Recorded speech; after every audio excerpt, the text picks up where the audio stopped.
Na karibu sana mpenzi mtazamaji wa runinga TV47. Hii leo tunakujia ama tunafanya mjadala wetu kutoka bustani la Jivanjee hapa katika jiji la Nairobi. Na hii leo niko na wageni wangu ambao watakuwa wakinisaidia kudadavua masuala kuhusiana na bajeti ambayo iliweza kusomwa na yule ambaye ni waziri wa fedha ambaye ni John Mbadi.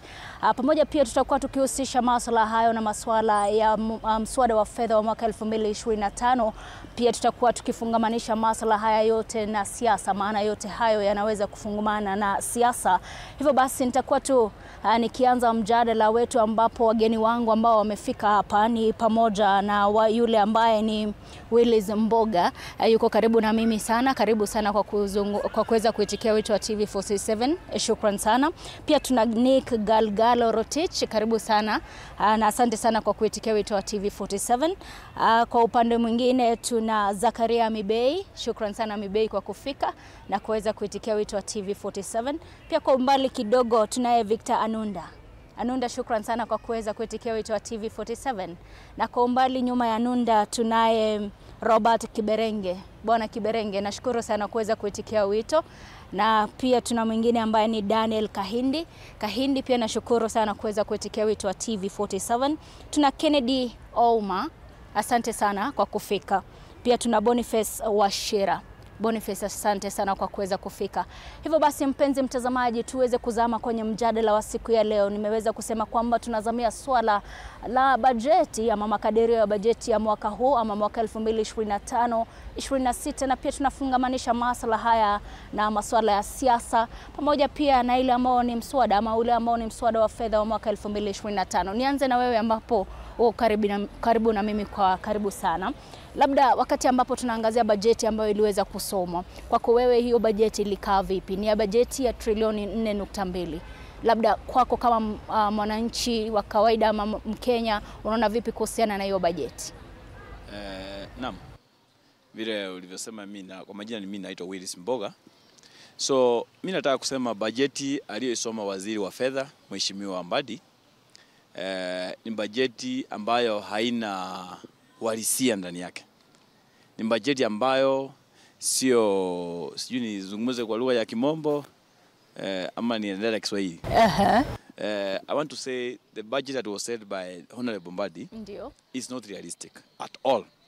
Because when you look at the estimations of the budget, we talk of 4.29 trillion, whereas we are being told in this 4.29 trillion, we are going to pay consolidated fund services, that's interest payment, kulipa madeni na hii mambo ngine, 1.1 trillion, and we are going to borrow amount of 900 billion.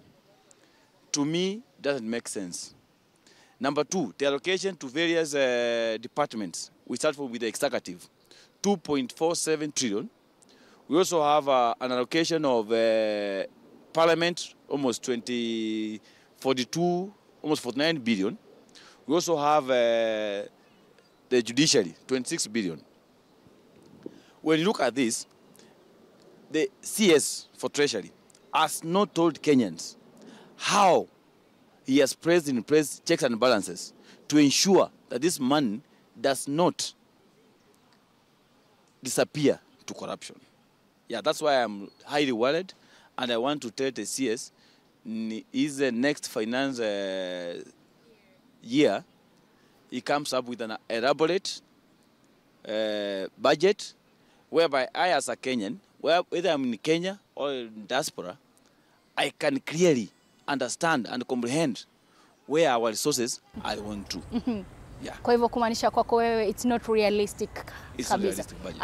Tuweze kumsikia Galgalo kwako wewe bajeti ya mwaka huu ambapo iliweza kusomwa na waziri vipi? Shukran sana Chichi. Kwa majina ni Galgalo Nick. Mimi nataka niseme kuwa hii budget ya Cabinet Secretary Mbadi mimi nakubaliana naye. Kwa sababu ile budget ambayo wana object kupata ni 4.29 trillion. Na ukiangalia, nataka ni mwambie wa Kenya kuwa ni vizuri sana tuweze kusoma. Ile ambayo imefanyika pale Parliament is just tabling na kusomea watu zile vitu ambazo wanataka.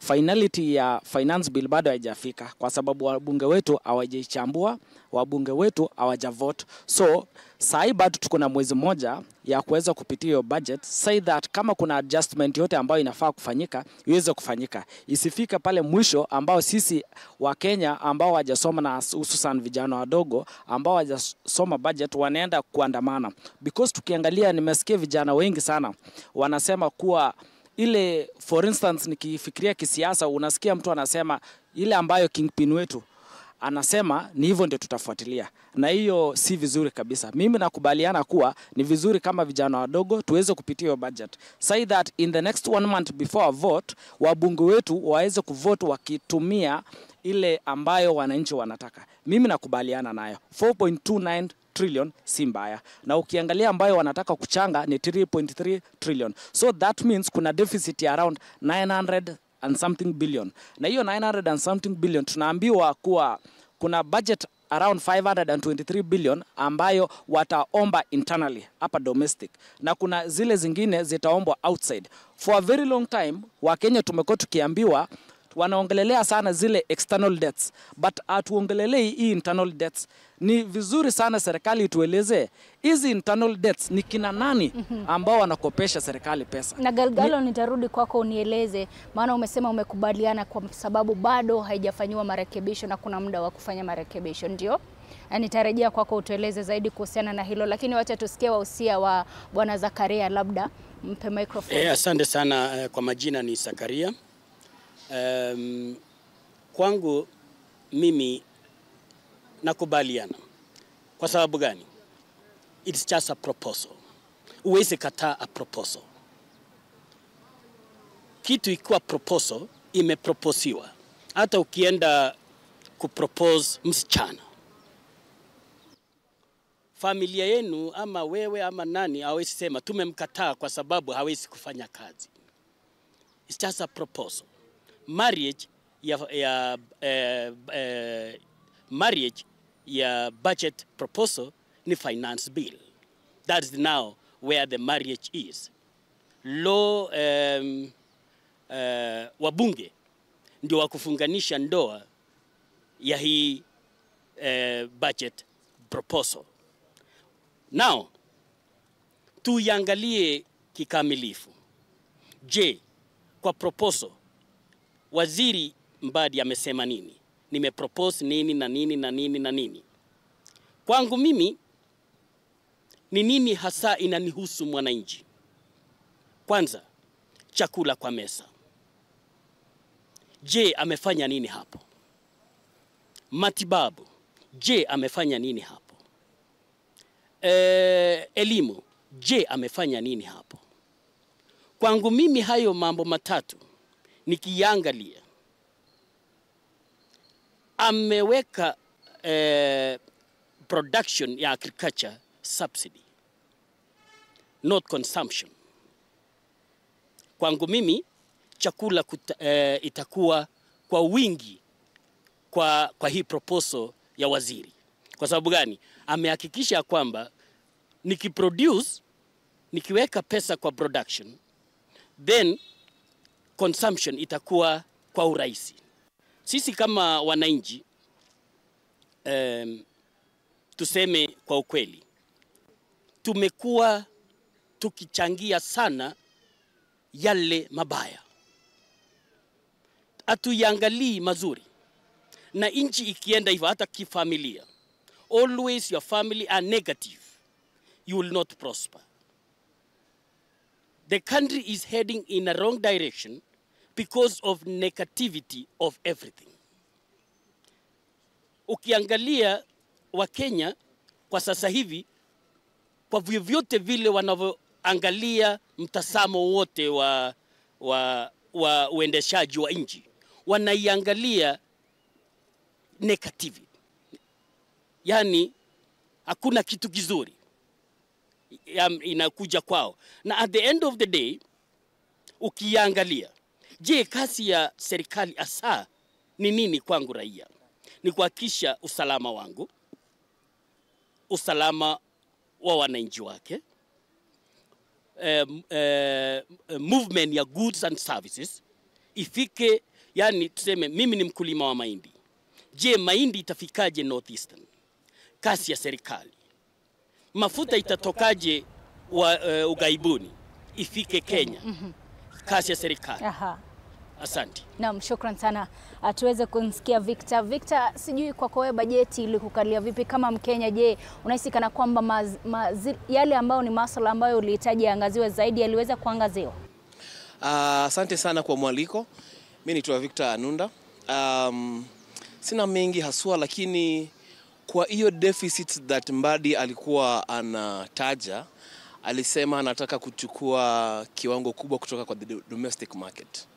Na kwa ukiangalia kule nyuma loans kwa wananchi wa kawaida zilikuwa very accessible and very cheap. Inamaanisha government ikikuja kuchukua loans kwa local banks, sisi tukienda kuchukua hatutakuwa very attractive. Itabidi wataona afadhali tupatie government than kupatia sisi watu wa kawaida. Again, na I like that mwenzangu amesema ni proposal inaweza angaliwa tena. But ukiangalia we are digital content creators. I'm a digital marketer and an artist as well. Kile Mbadi alisema on that digital space, naweza taka wenzetu wende waangalie, it doesn't favor us. Tukikuwa na muda mwingine maybe we will highlight more. Naam. Thank you. Naam, shukran sana. Bwana Kiberenge, labda wewe maoni yako na kauli yako kuhusiana na bajeti ni yapi?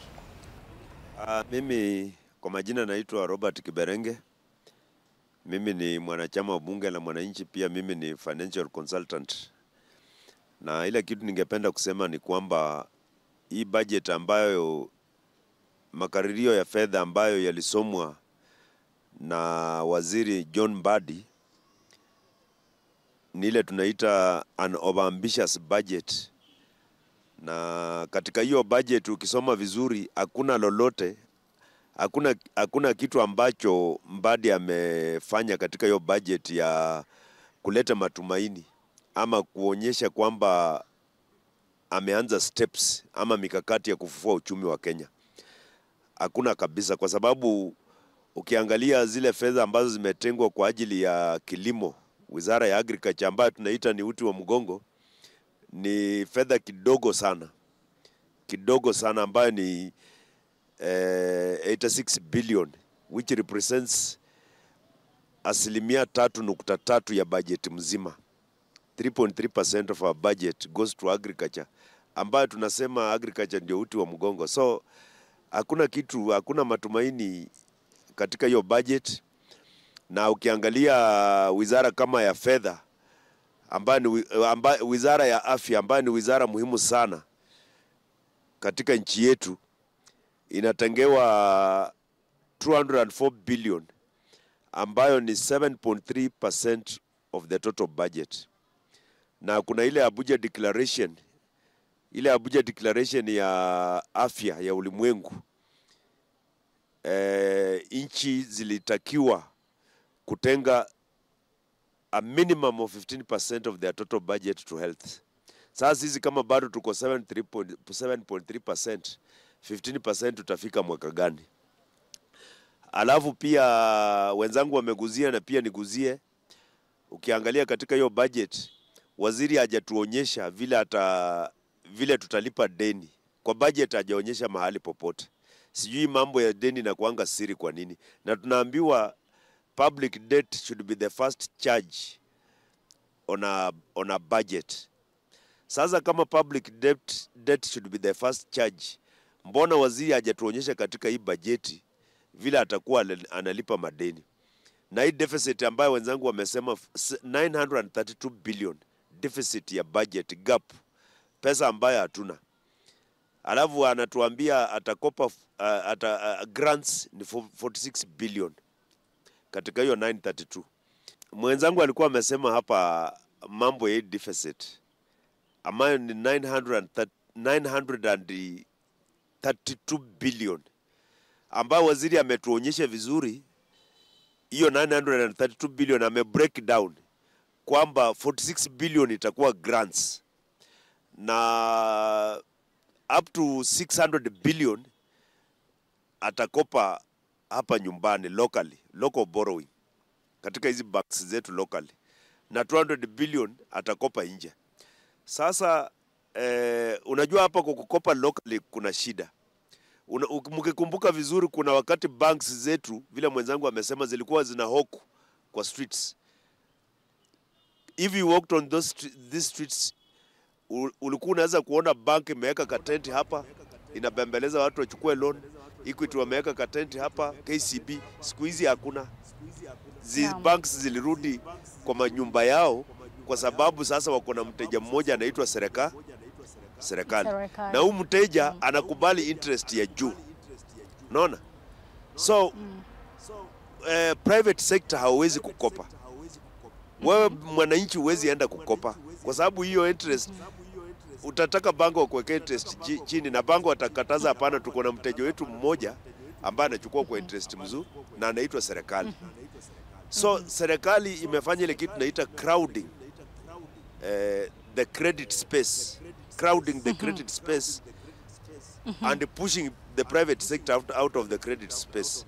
So effectively tunaua private sector. Wewe kama mwananchi uweze kopa uendelee. We are pushing people out of the private sector. We are killing the private sector. Serikali inabaki peke yake ndio mteja wa kukopa. Serikali inabaki peke yake ndio mwanabiashara Kenya. Hakuna mtu mwingine atafanya biashara. Aha, na shukrani kwa maoni yako Bwana Kahindi. Labda wewe bajeti inakaa vipi kwako? Asante sana. Hivyo kwa majina ni Daniel Kahindi, mbunge mtarajiwa upande wa Kinango. Kulingana na hii bajeti ambayo imeanza, tumemewa ndugu yangu ati ni proposal. Jambo la kwanza nianze kwa kumwambia proposal utolewa ili kubaliwe ama ikataliwe.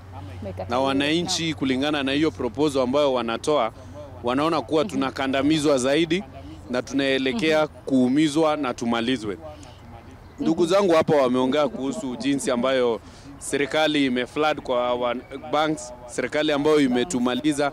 Tumeambiwa vizuri tutakopa 932 billion na si vibaya, halafu tutalipa 1.1 trillion. Sasa nashangaa tunakopa tukilipa. Halafu hii bajeti ambayo Badi ametengeneza ni mzuri juu kwa historia ya Kenya hii iko juu. Lakini jambo ambalo linanikera ni kuwa pesa ambazo zitatumika kuachieve mambo ambayo yako kwa ile budget zitatoka wapi?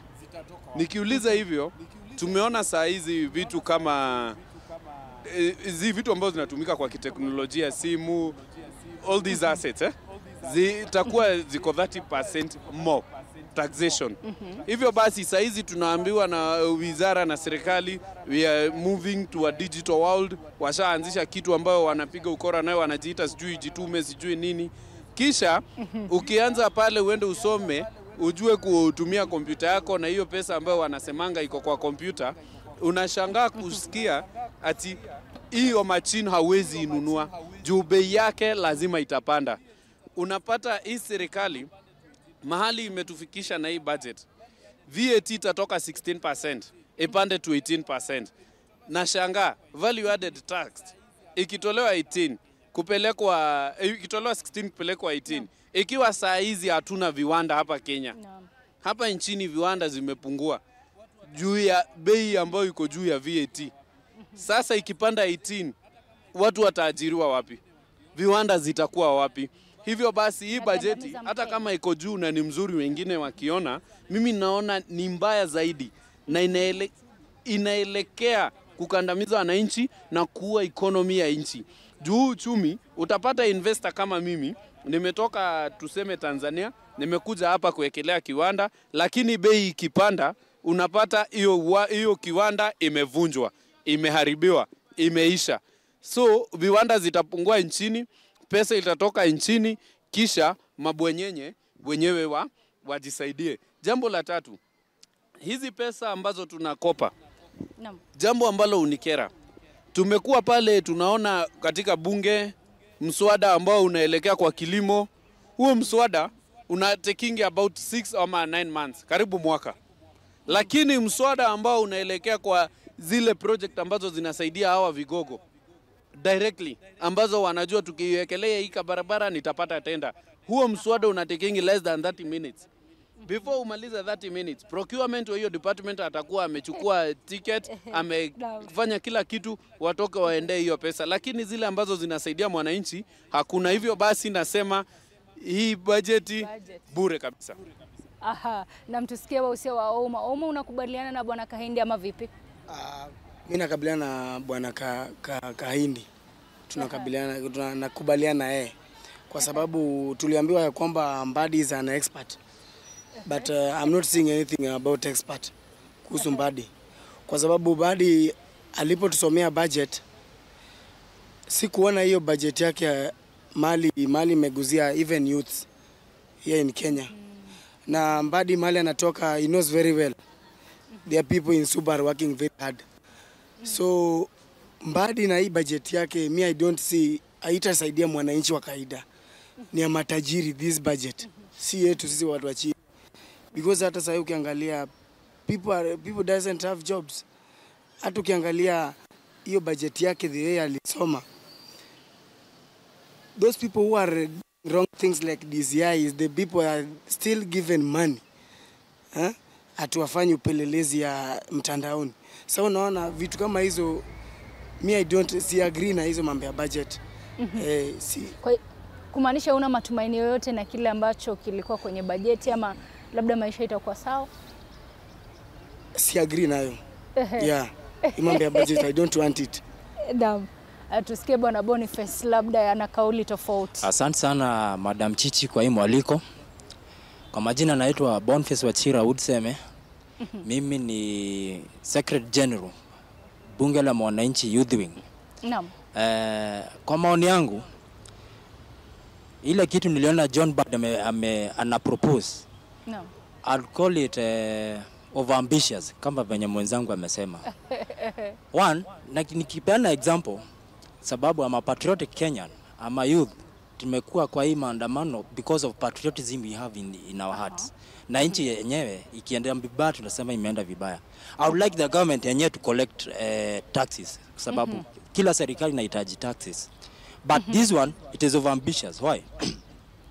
Ukiangalia the projected total budget 4.29 trillion is way too much kulingana yenye tuna collect hapa na uwezo wetu.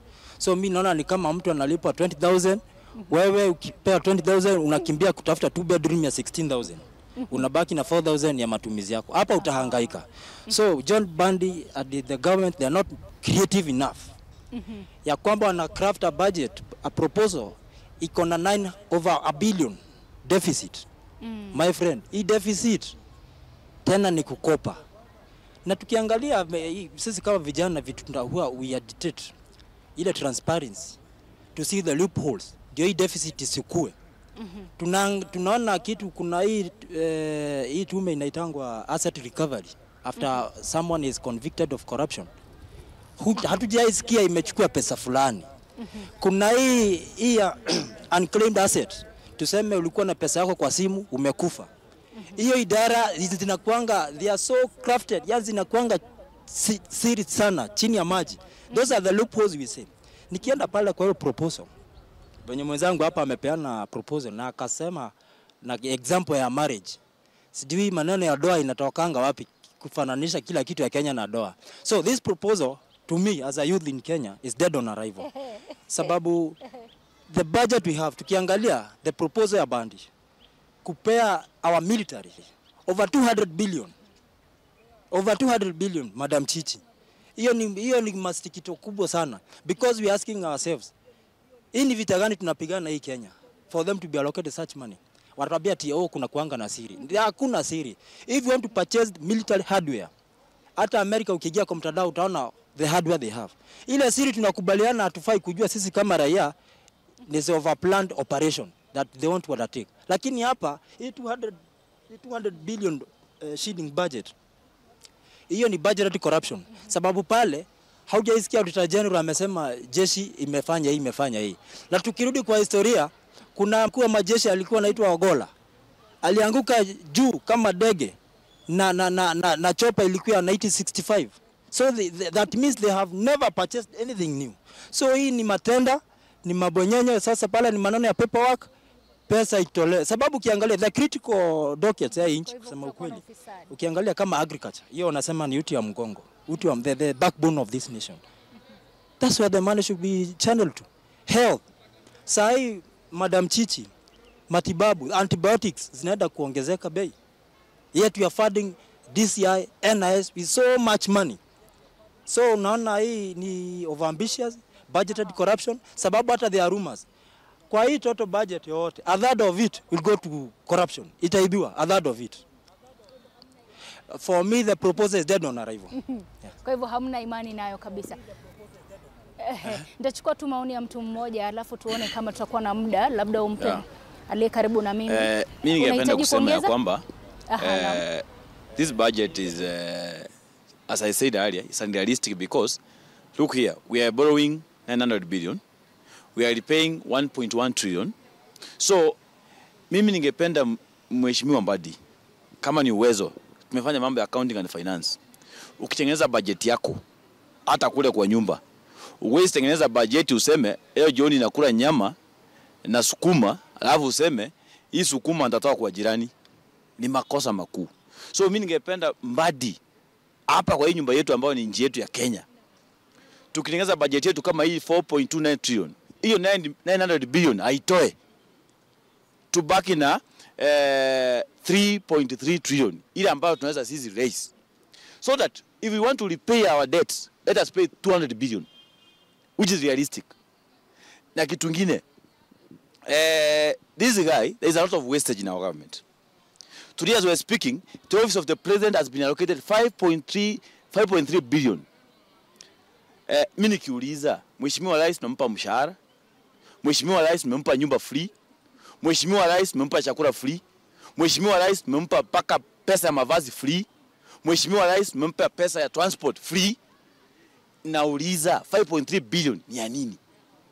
Hapo kwa Mheshimiwa Rais ofisi yake imeandikiwa development money.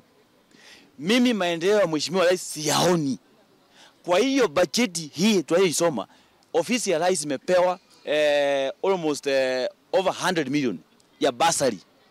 Nauliza kwa hii nchi, mimi sijaiona basari ya president. I've never seen it since I was born in this country. So I want to know in this budget, Mheshimiwa Mbadi, there is a lot to be discussed. Kujibu, labda Galgalo mpe microphone. Tujibu kwa dakika moja tafadhali. Yes. Unajua tunapenda kusukuma propaganda. Tunapenda kusukuma propaganda. Nimesikia wenzangu wakiongea digital environment. Yes, the world is moving. Dunia inasonga mbele. We are heading there. Dunia inaelekea digital. Serikali ya Kenya haitawacha nyuma when the world is moving and its citizen wanasonga mbele kwa mambo na digital.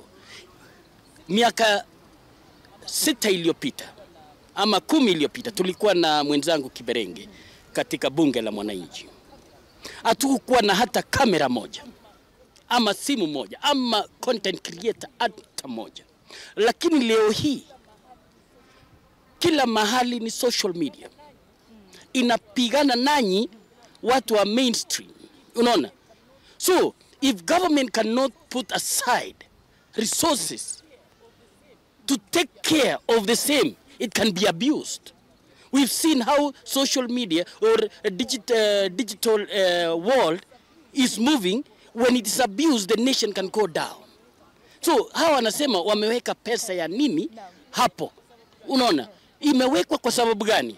Kwa sababu dunia inaelekea hapo. Mna mengi ya kuzungumza najua, lakini kwa sasa tuchukue tu mapumziko mfupi kisha tutarejea. Hivyo basi mpenzi mtazamaji, turuhusu tu tupate kopo la maji, tuchukue mapumziko mafupi, lakini usiende mbali maana tunarejea na mjadala zaidi.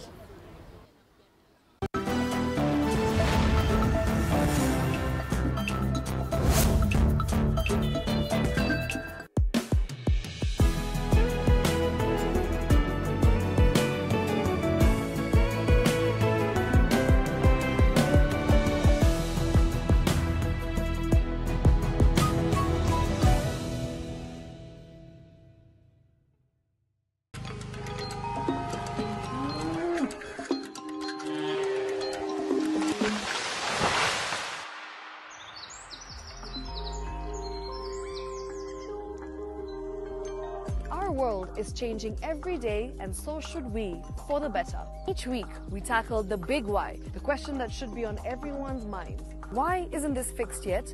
Deforestation, global warming, and the adverse effects of climate change. The future isn't just something that we inherit, it's something that we create. Join us on The Green Fix as we tell the stories of those who refuse to give up.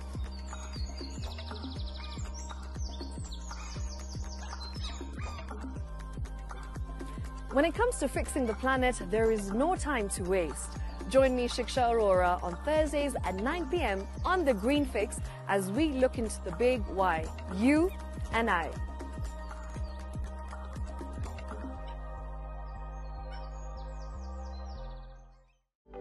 For comprehensive information and education on your health, Body Garage is here. Don't allow anyone to pluck out your good tooth as long as it is strong and stable. Cancer doesn't start today and you get the symptoms tomorrow. By the time you pick it or the time it is manifesting in you, probably will be there about 5 to 10 years. The eye is the window to the rest of the body. Don't forget to stay hydrated. And of course, you at home do take your water. So the ultimate test is actually you check your urine. Your urine should be clear. Clear like the water? Yes. Should be able to see the other side of the urine.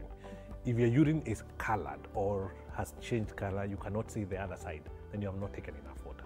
Don't forget regular health checkups. Early detection saves lives. I want the message be, we can prevent cervical cancer. We prevent cervical cancer in several ways. You have young girls and even somebody who's above that age, you can pay at least every 3 years. Somebody should have a pap smear done. If you are 40, 45, 50, going upwards, once a year, please go see a doctor. Yeah, it's just for normal routine maintenance.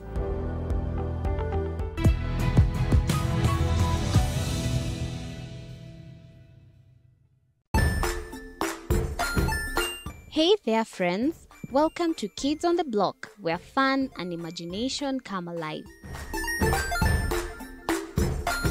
We dive into magical world filled with exciting adventures and awesome friends. What position were you in? I was number 2. What position were you? Number 1. He decided to cross the bridge by his house and look for food on the other side. We're going to do half cup of chocolate chips, and the other one, we're going to do half cup of the blueberries. So, grab your imagination hats and get ready to explore with us. Join us every Saturday at 9 a.m. for new friends, amazing stories, and tons of laughter.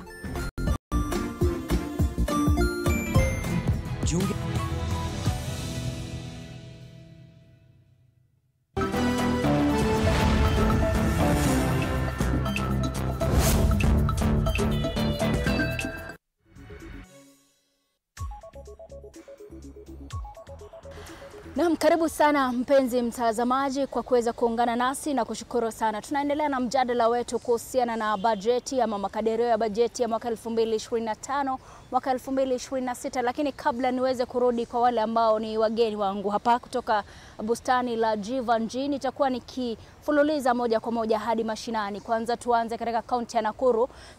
Tuenze tu kuungana na mmoja wetu ama mwandishi wetu wa habari ambaye ni Mike Chalo, atueleze wakazi wa Nakuru wanasema vipi kuhusiana na bajeti ambayo iliweza kusomwa na waziri wa fedha. Chalo, iwapo unanipata, je, wakazi wa Nakuru wanasema vipi kuhusiana na makadirio ya bajeti ya mwaka huu?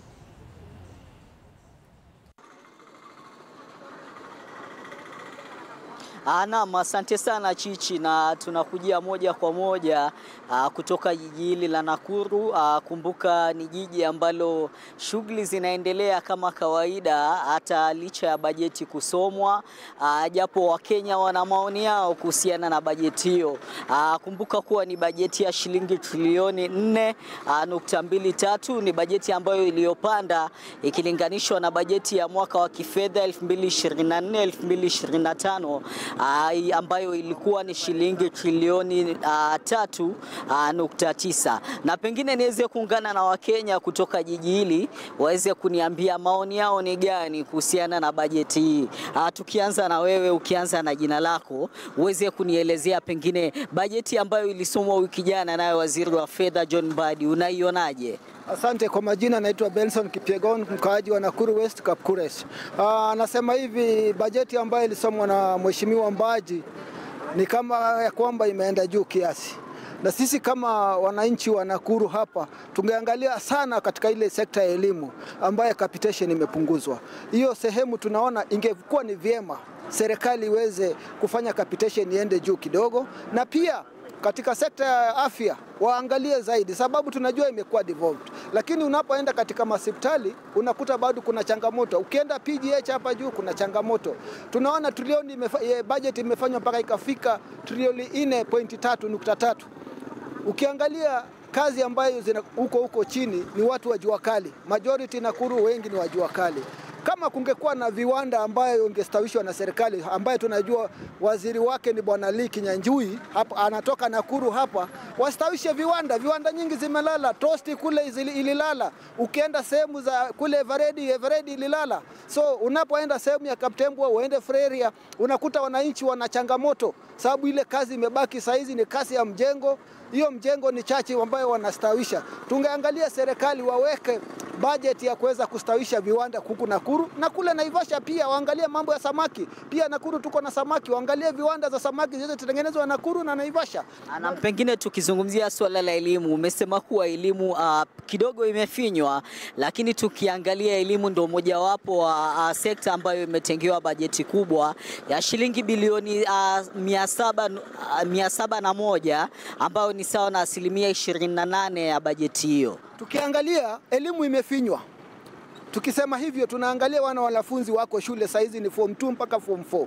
Na unapoangalia wanafunzi walichukuliwa katika wale walichukuliwa last year wakuje form 1 ni zaidi ya namba ile iliongezwa katika kile shule. So shule imefinyika, unakuta shule hawezi kujikumu. Wanafunzi wawezi wakapata chakula ile wanapewa kama kawaida. Unakuta kuna shida hapo. Tunaona hivi walimu wamesema kama wiki moja ama wiki mbili watafukuza wanafunzi, sababu capitation ile walikuwa wanapewa imepunguzwa, na wanafunzi wakija nyumbani ni shida, hatuna pesa ya kuwapea. Na asante sana. Pengine nikiungana na mwingine Chichi, ukianza na jina lako uweze kuzungumzia bajeti ambayo ilisomwa wiki jana ambayo itakuwa inazungumziwa katika bunge la kitaifa. Waziri wa Fedha John Mbadi alisema kuwa bajeti hii ni ya Mkenya wa kawaida na kuwa itakuwa imkandamizi Mkenya wa kawaida. Unazungumziaje hilo? Okay, kwa majina naitwa Laban Msundi, mimi ni mkaji wa Nakuru. Ukiangalia budget ambao wanasema ni ya mwananchi wa kawaida, ni kwamba personally I hold a different opinion. In view that ukiangalia deni ambayo wanasema kwamba wakope is around 1 trillion wanakopa, and the purpose ya kukopa hii deni hatujui ni gani. Kama wangekuwa wanakopa kuanzisha industry na create employment na raise economy ya Kenya, that could have been fine. But kumekuwa na kukopa. Ukiangalia deni yenyewe around 1 trillion ya kulipa madeni. So the issue ya kwamba kusema ya kwamba ni ya the commoners, the same katika budget tumeambia kwamba kuanzia next year tutakuwa tukilipa school fees ya watoto wetu. How comes ya kwamba, na unajua school fees vile iko kali, how comes ya kwamba tuanze kulipa school fees na ile hali hii budget ni ya mwananchi? Ukweli ni kwamba that is something that we agree. Kitu kama access to health is something that is so critical, but budget ambayo imepatiwa health ni kidogo sana. It cannot sustain the issue of health. Ukiangalia juzi waziri wa afya wa health ni Ndwale anasema kwamba kuna vile tujilipie in advance, sijui tunalipa kwa mwaka, such a kind of things. Asante sana. Tukimalizia Chichi, tukizungumza na wewe uweze kutuambia maoni yako ni gani kuhusiana na bajeti ambayo ilisomwa wiki jana. Kwanza kabisa jina langu ni Collins Onongno Nyadianga Sagwe. I was blissful, happy, triumphantly joyful, very much exuberant, so providential, tremendously excited, because the government insisted that a lot of money, prodigious or gargantuan amount of money, must be pumped in the education sector. It means that The ODM's part waliweza kupeana mtu wao ambaye anaitwa John Mbadi kama mtu wa expert ambaye pia anafanya kazi yake professionally and with due diligence, determination, dedication, discipline and commitment. So Mbadi akahakikisha kwamba ndio Mkenya aishi katika hali njema na salama salimini. Lazima waweke pesa kedekede, pesa sufufu kwa sekta ya elimu. Ndio maoni ya Wakenya kutoka kaunti ya Nakuru, kikubwa zaidi wakisema japo waziri wa fedha John Mbadi amesema kuwa bajeti hii ni ya mwananchi wa kawaida, kinachostahili kufanywa basi ni ustawishaji wa viwanda na ili kuhakikisha kuwa ajira zinaweza kutengezwa. Vile vile wamezungumzia swala zima la deni la kitaifa kuweza kuongezeka, lakini itakumbukwa kuwa walichokisema ni kuwa kilichofanya kuwa bajeti hii kapanda ni swala zima la miradi ambayo inaendelezwa kila siku, kwa maana ya recurrent expenditures ambayo iliweza kufuatia bajeti hii kapanda na kuwa zaidi na ile ya mwaka jana. Na kutoka basi gatuzi hili la Nakuru, Chichi, nitakuwa napeana uskani kwa Kekunto Wafula akiwa Mombasa.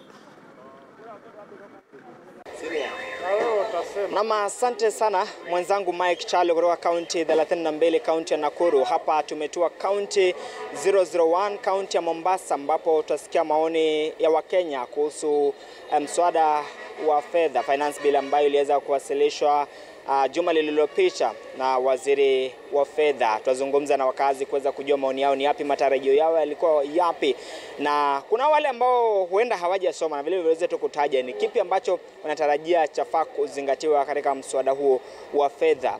Asante sana, karibu TV47. Anza tu kwa jina, utuambie waitwa nani. Mimi naitwa Sanita Kahindi. Mimi ni mkaaji wa Mombasa na nafanya kazi ya ni mhudumu wa matatu. Huu mswada wa fedha kulingana na wewe, labda umepitia ama matarajio yako yalikuwa yapi? Kwanza huo mswada kuupitia ama nisiupitie, si mpaka niwe nimeona ni mahali gani ambapo hao watu wa kuhojiwa walikuwa.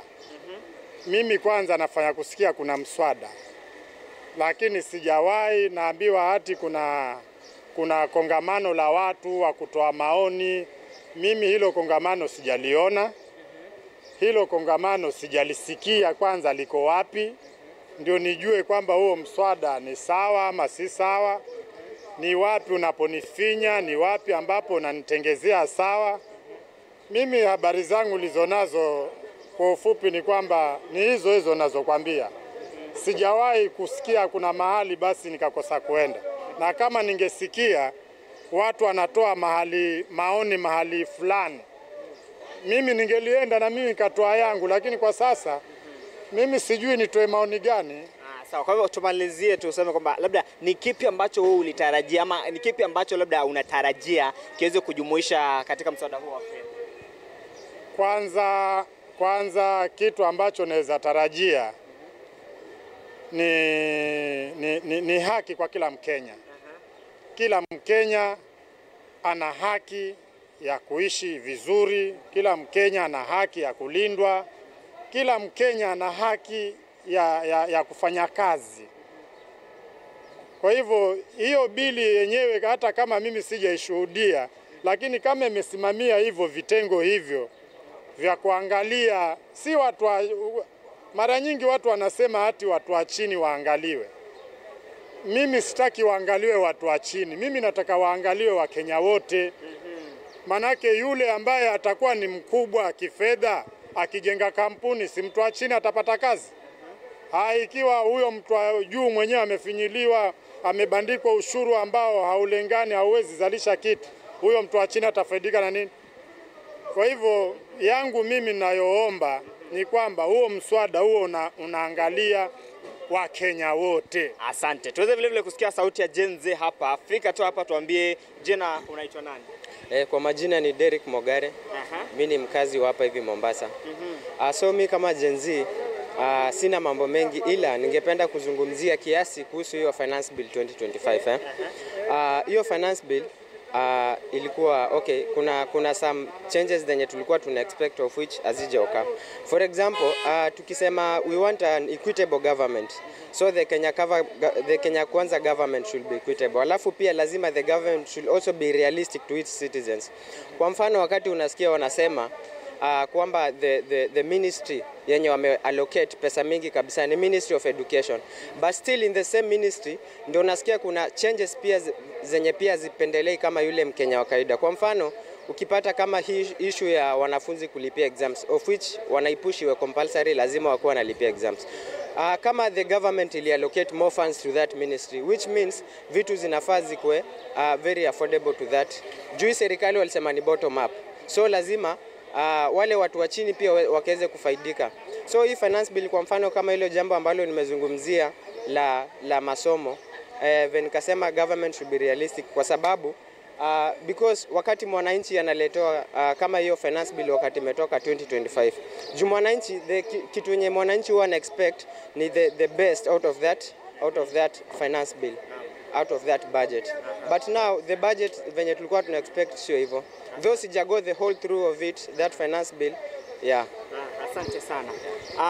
Hivyo ndivyo hali ilivyo. Mwenzangu kutoka hapa kaunti ya Mombasa, maoni ya wakazi wanahisi kwamba Mkenya aweze tu kuzingatiwa, haki za Mkenya ziweze kuzingatiwa, na chochote ambacho kitaweza kufanywa ama hali yote ambayo itaweza kuchukuliwa, hatua yote ambayo itaweza kuchukuliwa iwe ya kumfaa Mkenya ili kuboresha hali ya maisha. Kutoka hapa kaunti ya Mombasa, mimi ni Quinto Wafula kwako studio. Kwanza kabla niseme kitu, kuna mwenzangu ambaye amesema kuna ile ugonjwa inaitwa obsession of criticizing everything. Na ile kitu amesahau kusema pia kuna ugonjwa ule obsession of supporting everything. Wao wanaitwa psychophants. So na hiyo ugonjwa supporting everything ndio mbaya sana kushinda ile criticizing everything. So ile kitu ningependa kusema nakubaliana na huyo kijana ambaye anaitwa Wachira. Katika hii budget vijana hawana matumaini kabisa. Kwa sababu tulikuwa tunatarajia Mbadi, kwa sababu tuliambiwa yeye ni expert. Tulikuwa tunatarajia atatengeneza budget ambayo itapatia vijana wa Kenya matumaini. Lakini amerecycle tu zile vitu old things. Zile budget za kawaida tu. Budget ambazo unaona kama katika hii budget ameweka development 725 billion. Hiyo development unajua itaenda kwa mega infrastructure projects ambazo zinapewa priority kwa sababu wakubwa wanapata cuts hapo. Lakini hawezi enda kwa miradi ndogo ndogo ambayo itasaidia vijana. Watajenga mega development projects hiyo 725 billion. Kwa sababu hapo ndio wanapata kickbacks, hapo ndio wanapata nini. Lakini utawapata kula mashinani wanatengeneza ICT hubs to help the youth. Utawapata wanatengeneza vitu ambazo zinaweza saidia vijana. Kwa sababu katika job market yetu ya Kenya, vijana hawana nafasi. There are only 2 job opportunities in the job market in Kenya for our youth who leave college, who graduate. Ya kwanza ni boda, ya pili ni betting. There's no any other job opportunity for our youth. So I really pity our youth. Mimi nahurumia vijana wa Kenya. Hawana hope kabisa. Na ukiangalia katika hii budget, pesa ambayo inaenda kwa county, katiba ya Kenya article 203 of the Kenya Constitution, sub article 2 inasema allocation ya county inafaa ikuwe at least minimum 15%, at least. But Mbadi ambaye juzi alikuwa kwa opposition akisema serikali inafaa iweke 15%, ameweka 9.4% county allocation. That is unconstitutional. It goes against our constitution. Na inasema kwamba inafaa kuwa 15% of the last audited revenue, national revenue. Ukisoma katika hii budget, Mbadi ametumia last audited revenue ya financial year 2020-2021. Mbona ameogopa kutumia financial year 2024-2025? Kwa sababu anajua akitumia ya financial year 2024-2025 atapatia counties pesa mingi. Ndio amechoose kutumia financial year 2020-2021. So ile kitu mimi nasema, this budget does not provide any hope to our youth. ni budget ambayo imetengenezwa, kwa sababu ukiona national government inachukua 2.2 trillion, na hiyo 2.2 trillion, 1.7 trillion inaenda kwa recurrent expenditure. Unaona kama judiciary inapewa only 26 billion. Judiciary ambayo ni another arm of government. Judiciary ambayo iko Kenya mzima inapewa a mere 26 billion. A mere 26 billion. Parliament inapewa more than judiciary, 46 billion. Parliament. Shukran. Tuweze Bwana Kahindi, utazungumza, najua unahitaji sana kuzungumza masuala ya vijana, lakini tusikie wahusia wa Bwana Kahindi. Wewe pia ni kijana, unahisi kana kwamba mmewasilishwa ama mliweza kuwakilishwa kwenye bajeti ambayo iliweza kusomwa? Kwa nini? Mimi nitasema hivi, mtu akiamua kupanga safari ama kusafiri, safari ya kesho upangwa leo. Hii serikali na hii nchi tuna matumaini mema sana tuwe na nchi bora miaka ijayo. Ila inafaa itengenezwe leo. Hapa jinsi tu nilivyosema, hii nchi, mambo ya teknolojia na mambo ambayo yako hapa duniani na mambo ambayo yanaendelea kila siku, vijana tumenyimwa nafasi. Nikisema tumenyimwa nafasi, serikali ya mtukufu Rais William Ruto inasema vijana wamepewa ajira kwa mjengo, na sikatai, lakini nashangaa vitu ambazo zitatusaidia kiteknolojia kusoma. Nimeona wamefungua inaitwa Jitunze Hub, sijui nini. Hizo vitu zote hata tukisoma aje hatutaweza kuzioperate kwa hii nchi ikiwa mambo ambayo yanaendelea saizi yataendelea. Juu ikiwa kuimport vitu za teknolojia itakuwa bei ghali. Hivi vitu ama teknolojia si wazazi wetu na si akina kukaa wanasoma, wanatumia ni sisi vijana. Hivyo basi namaanisha tumenyimwa nafasi kwa hii serikali. Jambo la pili, William Samoei Ruto na hii bajeti yake wamenyima kilimo nafasi. Jambo ambalo unaona kwa hii serikali, na Mungu akisaidia pingine niwe mbunge 2027. Jambo ambalo la kwanza nitasema litiliwe kipaumbele ni afya, kilimo na elimu. Lakini kwa hii serikali hayo mambo, hii wale vigogo ambao wako saa hizi hawashughuliki na hayo. Lakini tuliona wamepatia elimu mgao wa juu. Mgao wa juu, ila unaenda wapi? Hilo ndio swali tunafaa tujiulize. Wacha nikupe mfano. Mjumbe wetu ambaye yuko saa hizi alipewa milioni 200. Sijui jambo ambalo amefanya. Hakuna, isipokuwa kutembea tu, anapeana kazi, kuzurura tu movement. Na hiyo pesa ni pesa ambayo ukiangalia vizuri hii kutoka from nowhere. Ilikuwa kwa bajeti lakini ikachaneliwa to another directions. Saa hizi pesa ambayo imekuwa kwa bajeti mwaka wa 2024-2025 ambao unaisha saa hizi wa kifedha, tumeona kwa wiki moja tumemwona Bwana Kindiki amepeana zaidi ya milioni 100. Unashangaa hii milioni 100 kwa budget tuko tumeona mahali kitu kama hiyo ilitoka wapi? Saa hizi luxury ya State House imewekwa up to 11 billion, just renovation, sijui nini urenovatiwa, kununua gari, sijui ni ya nini. Mimi ningetaka kumwambia Badi, soma, na mtu mzuri usoma na yaliyopita. Angalia Uhuru alipokuwa waziri, aliamua kila mtu ambaye ni wa serikali apewe gari ambayo consumption yake iko chini. Si ni kweli? Na hiyo pesa yenye ingetumika pale kuweka haya magari ambayo wamenunua saizi Maprado ingekuwa imechaneliwa kwa kilimo. Kwetu Kinangop mboga zimejaa kama saizi, mboga, viazi, carrots zimejaa kule, hakuna soko.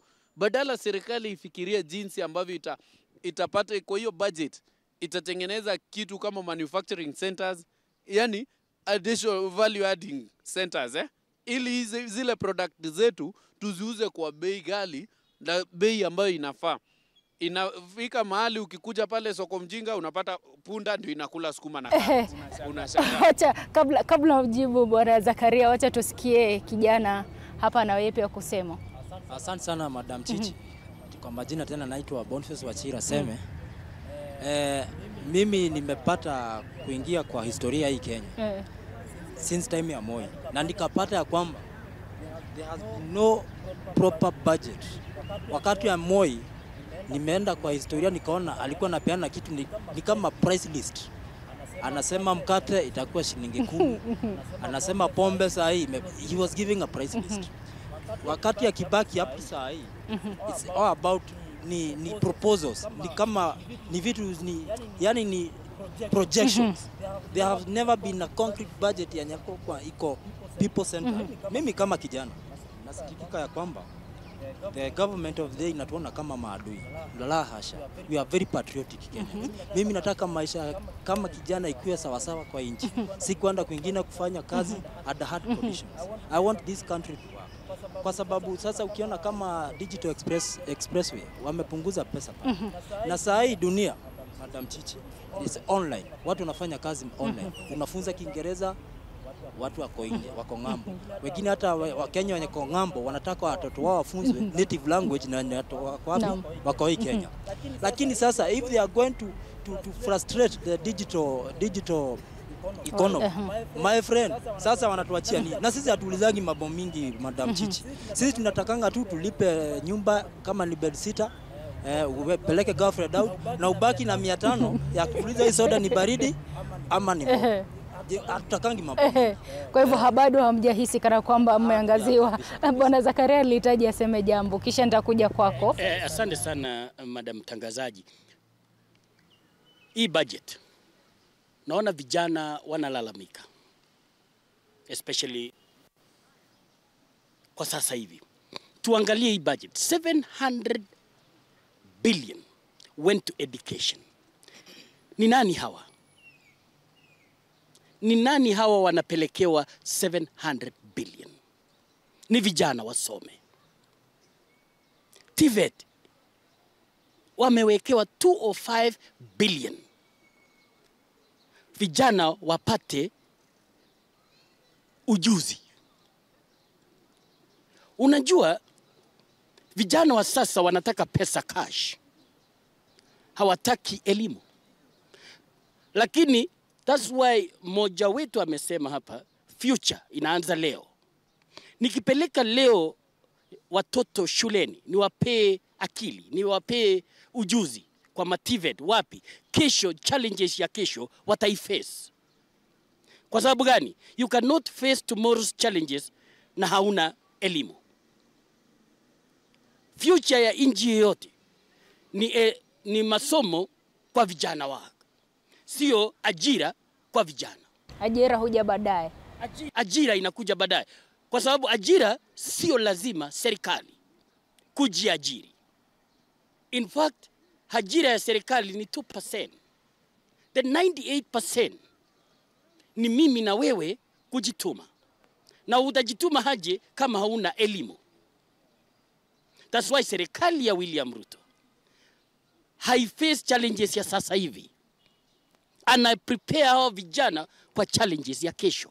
Baada ya kufungua TVET kwa wingi, weka pesa kwa TVET, peleka vijana wawe plumbers, electrician, masons, wapate elimu. Asante sana. Bwana Galgalo, ndio walisema elimu imepatiwa mgao wa juu, lakini wakasema kwamba huu ni mwanya wa kuweza kupora mali ya umma na labda pesa ambazo labda zimepatiwa elimu hazitaweza kuwafikia masuala ambayo walihitaji wafikie. Je, unakubaliana na hayo ama utakubaliana na Zakaria kwamba hizo pesa zitafanya kazi vijana wapate? Kila jambo ni kuamini. Hauwezi, nilikuwa nimesema kuwa kuna kitu inaitwa oppositional defiance syndrome ambayo unapinga kila kitu. Hata uambiwe leo ni Jumamosi. Kuna mtu atapinga asema ala, leo ni Jumamosi. So hiyo ni shida ambayo wa Kenya tuko nayo wengi. Then wengi wetu tunakuwa very ignorant. Kama mwenzangu hapa amesema serikali haijafanya kazi. Na nataka nimwambie, unajua kuna kitu inaitwa a fact is an information without emotions or feelings. Then ukiangalia kitu opinions is an information which ignores knowledge and facts. So nataka nimwambie, amesema serikali haijafanya kitu yote. They do wana allocate pesa kwa development, but our own is a developments. Nataka nimwambie achievements za William Samoei Ruto ambaye amefanya. Tukiangalia mambo za affordable housing. Affordable housing, zile manyumba ambazo zinajengwa si William Samoei Ruto ambaye ameanzisha. Kibaki alijenga manyumba. Uhuru alijenga 8,000 houses. Out of 2.5 years, William Samoei Ruto amejenga amejenga 103,000 houses. Tukienda mambo za agriculture, reduce fertilizer from 7,500 to 2,500. Hiyo ni kureduce by 66.6%. Tukiangalia mambo za maize production, nimekuambia increase by 40%. Tukiangalia mambo za sugars, ambao pale sugar belt pale Western ilikuwa imekufa from 2009, but for now kuna increment ya sugar by 76%, na tunaambiwa kuwa in the next 2 years hatukutakuwa na import yoyote ya sukari. Tukiangalia hapa Mount Kenya, mambo za kahawa increasiwa. The first president alikuwa anauza na 2.5 shillings. Moi alikuwa anauza na 5 shillings. Kibaki aka increase to 25 shillings. Uhuru akauza na 60 shillings. Right now William Samoei Ruto ameshinda Uhuru na around 30%, because anauza between 125 shillings to 150 shillings. Nataka niongelele mambo za lapse barabara. Ile barabara kuanzia Mandera hadi Isiolo ikipitia Mogadashe. Watu walipoliticize hiyo kitu sana, wakisema ijingwe. But Chichi, nataka kuinform kuwa wewe tembelea pale uangalie 750 kilometers of road. Inajengwa. Naam, shukran. Na sasa tuna sekunde 30 kila mmoja ndio tuweze kutamatisha. Labda utupe wausia wako wa mwisho na labda kile ambacho ulihitaji kumjibu Garigalo. Ndugu yangu Garigalo, ya kwamba serikali hii ya Mheshimiwa William Samoei Ruto ambayo iliyoko mamlakani amesema inasikiza ground. Hii serikali haisikizi, inataka kuzima ground. Na inataka kuzima kila mtu Kenya hii ambaye anataka kutoa maoni tofauti na kile unachofikiria. Juzi hapa dada yetu Rose Njeri amekuja na maoni mzuri sana. Wakenya wawasilisha maoni yao katika mitandao. Na hiyo ni ubunifu wa maana sana. Lakini uliona kile walimfanyia. Walikamata yeye, wakaangaisha yeye, karibu waue yeye. So nataka kusema hii serikali ni serikali ya vipindi, sarakasi, uongo na kutenga na kutengwa. So nataka kuambia ndugu yangu hapa ya kwamba sisi serikali hii hatuichukii. Wengine wetu tulikuwa mstari wa mbele wa kuiweka katika ile kitu. Nataka kuomba serikali ya Mheshimiwa William Samoei Ruto isikiza wananchi na ifanye kazi kulingana na madhumuni ya wananchi wa Jamhuri ya Kenya. Mimi nimesoma ripoti ya Auditor General ambayo ni special reports, and that's why I want to say the deaths we are having in this country, they are odious deaths. Because when you go to our Public Management Finance Act ya 2012, inasema if you borrow, you must do assessment project. Lakini ukiangalia kwa special reports ya Auditor General ambao inahusu na mambo ya madeni ya nchi yetu ya Kenya, madeni yetu tuliokopa mwaka iliyopita 2, leo hii Auditor General amesema ya kwamba they cannot be traced. Ile kazi imefanya Kenya hii. Hata hii bajeti mbali amesoma hii. Kwa sababu nakwambia leo nakwambia bajeti gushi sana. Kwa bajeti zote duniani hii ni gushi. Na nataka kurudia ni gushi. Kwa sababu a year later mimi niko na wewe hapa Chichi. Tutafuatilia mimi na wewe. Hakuna hata kitu kimoja huyu Mheshimiwa Ruto na Mbadi watakuwa wamefanya na hii bajeti. Na hata hiyo pesa watasukuma kwa county government. Hiyo pesa nataka niseme hapa hadharani. Na yeyote atakasirika katika jamhuri hii awe tayari kuja tuzungumuze. Hii pesa wanasukuma kwa county government, wanapita mlango ya nyuma, wanachukua. Kwa sababu ukienda county government, leo hii unasikia gavana wetu wanatuambia tumeweka pesa hii kwa hii project. Ukienda kule Auditor General ameniambia kwa hiyo report hiyo tu pesa iliwekwa, lakini ukienda kama ni barabara hakuna kitu imefanywa. Ni tractors zimewekwa hapo, kesho yake zinakujiwa. Tumeona rais anatembea na katapira, anatembea na bulldozer, kila mkutano anayoenda na transformer anarudi nao jioni tena. Wacha tupate wahusia wa mwingine pale nyuma yako. Na unajua una sekunde 30 uweze kutamatisha. Hata nitachukua chache. Mimi kwa maoni yangu ya mwisho ni ya kwamba lazima serikali ijue budget we live within our own means. Ya pili, we must prioritize things. hakuna haja ya kwamba hata una prioritize something that has no direct impact to the common ground. Ndugu yangu hapa amesema barabara yenye sijui tunazungumzia Modogasha sijui kutoka Isiolo ipitia Koturo. Fine, ni wa Kenya ijengwe. But what's the ROI? Mwanabiashara yote hata warejareja anajuanga what's ROI, return on investment. Ya kwamba it is pure fact, si ukabila ama nini.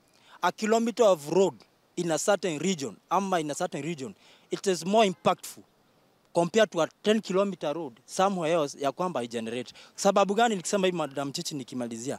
Hapa kulikuwa na expert walisema ya kwamba we have built mega infrastructures, lakini ni containers 10 zinapanda kupandisha mizigo kwa nchi, lakini zinarudi zikiwa empty.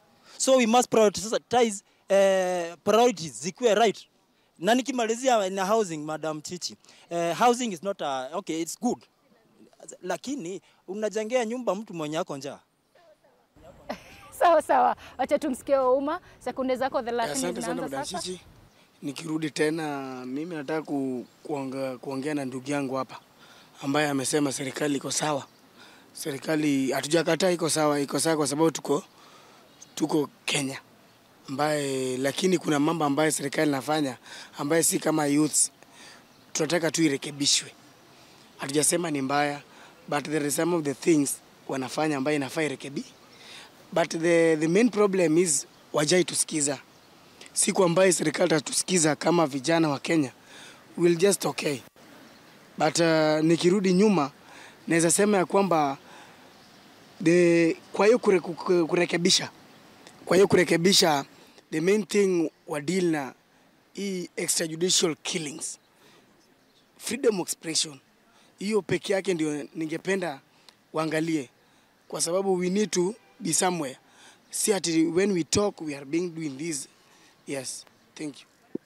Shukran. Bwana Kahindi, kwa sekunde 30 tafadhali. Mimi ningependa kumalizia kwa kusema kuwa hii serikali ya William Samoei Ruto imetuchosha. Na si William Ruto, si hatuna haja na shida na William Ruto. Ila mambo ambayo anafanya hayatufurahishi. Tumekuwa saizi tukichambua budget. Kuna pesa ambayo lazima itolewe ya public participation. Mahali iko tunafaa tuelezewe. Juu usinge kuja hapa na kituo mzima ya TV47 bado watu hawajaichambua, hawajaelewa. Jambo la pili, tuna major with minor. Hapa kwetu hapa flyover, kuna barabara ilitoka Thika miaka 3 sasa, upande tu wa Nyandarua bado ijaimalizika mpaka leo hii. Sijui ni barabara zipi hizo ambazo tunaambiwa zinatengeneza. Ndugu yangu amekufunza hapa kitu inaitwa return on investment. Upande huo ukienda pale, mavuno yote ya kutoka Nyandarua upitia wapi? Mahali pale. Na pale Kenyatta Road kuna toll center ya serikali ya kuchukua pesa yenye inatolewa kwa shamba. Jambo la mwisho nimalizie kwa kusema hii nchi William Samoei Ruto na viongozi ambao wanamsaidia kuongoza hii nchi wameamua kuimaliza kwa kumaliza vijana. Ukitaka amani na nchi, lea vijana hata kwako kwa boma. Usiue wa vijana, uwe wale wazee, lakini vijana ndio wana nguvu, ndio jeshi ya kesho. Asante sana. Wazee wasiuawe. Kiberenge, labda usia wako wa mwisho tafadhali. Mimi ningependa kusema kwamba hii budget ambayo Mbadi alisoma juzi ni budget ambayo Tumaini haipatii Wakenya matumaini, kwa sababu tungeona kama serikali ya Ruto ingekuwa na nia ya kupatia Wakenya matumaini, angefanya tofauti kidogo. Tuona amewekeza pesa mingi katika agriculture, yani value addition na vitu kama hizo, ili kuexpand manufacturing, kuweza kuabsorb vijana, kuabsorb vijana wapate kazi, wakulima wapate mapato na vitu kama hizo. Lakini ile kitu tumeona hata kuna companies zinafunga hapa Kenya, zinaenda Uganda, zinaenda Tanzania, lakini ukiulizwa unaambiwa uchumi wa Kenya inakuwa. Ukiuliza uchumi wa Kenya inakuwa namna gani, unaambiwa bei ya unga. Walikuwa wanatumia bei ya unga. Yaani kiwango yetu kama wa Kenya Wakati nchi zingine ziko kwa technology, zinatumia technology kupima uchumi yao, sisi tunatumia bei ya unga. Ruto amerudisha kwa bei ya unga. Na neno langu la mwisho kabisa niseme, hii serikali kwa sababu imefail, na ndio kwa sababu ina abduct vijana na kuwaua. Hiyo ndio strategy serikali inabaki nayo peke yake. Ukizungumza, ukikriticize hii serikali, mtu anachukuliwa kama terrorist. Kama huyu Albert Ojwang. Yaani terrorist katika hii nchi anashikwa anapelekwa kotini. Hata huyu aliua Were hapa alishikwa alipelekwa kotini.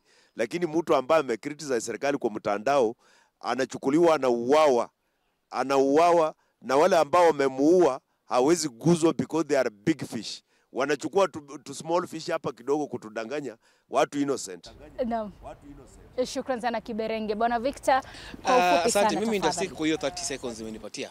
Na nitasema ndio ujue hiyo budget ilikuwa ni mbaya. Nimeona kwa mtandao leo bunge ilikuwa haina wabunge. Na Mbadi alitembea kutoka kwa ofisi yake mpaka bunge akiwa amezingirwa na sijui ilikuwa ni jeshi ama ni JSU. Na alikuwa anapitia kwa vichochoro. Inamaanisha wananchi walikuwa wamekataa hii budget. Na sisi mimi naweza nataka niambia serikali husisha wananchi wafanye ni public participation. Hatujawahi waona ikikuja hapa Jivanji kutuuliza maswali. Nyinyi mnaona aje? Naam, shukrani Bwana Zakaria, tafadhali muda umetupa kisogo. Hatujawaona serikali ikija Jivanji. Uongo mtupu. Serikali yoyote ile imepita. Serikali ya William Ruto is the only government imetuma wafanyikazi wake hadi kuja Jivanji.